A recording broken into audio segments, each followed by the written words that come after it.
Pas ndarjes së bujqshme nga artisti Bes Kallaku, duket se situata mes Xhenzila Myrtezajt dhe ish bashkëshortit të saj ka marrë një kthes të re ligjore. Burime pranë çiftit bëjnë të ditur se këngëtarja ka vendosur të hapë një proces gjyqësor me qëllim marrjen e kujdestarisë ekskluzive të 2 fëmijëve të tyre.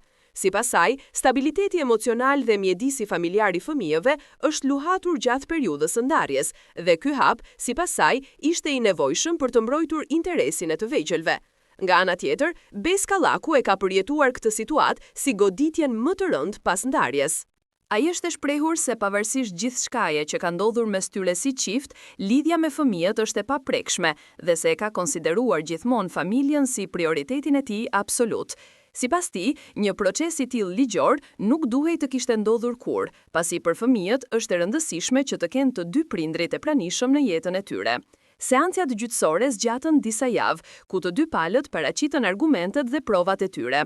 Xhenzila kërkoi që fëmijët të qëndronin nën kujdesin e saj të plot, ndërsa Besi kërkoi kujdestari të përbashkët dhe të drejtë të barebartë prindërimi. Debatet ishin të forta, shpesh të ngarkuara me emocione dhe u shoqëruan me interes të madh nga publiku dhe mediat roz. Mirë po, në përfundim të procesit, gjykata vendosi të rrëzoj kërkesën e Xhenzilës për marrjen e kujdestarisë ekskluzive.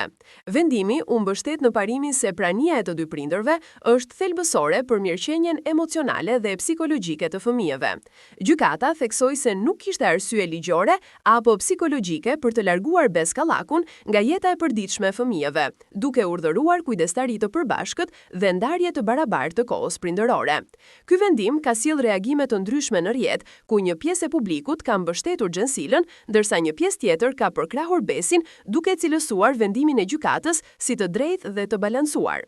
Megjithatë, mbetet për të parë se si 2 artistët do të arrijnë të bashkëpunojnë në vazhdimsi për rritjen dhe edukimin e fëmijëve të tyre, larg zhurmës së mediave dhe presioneve publike.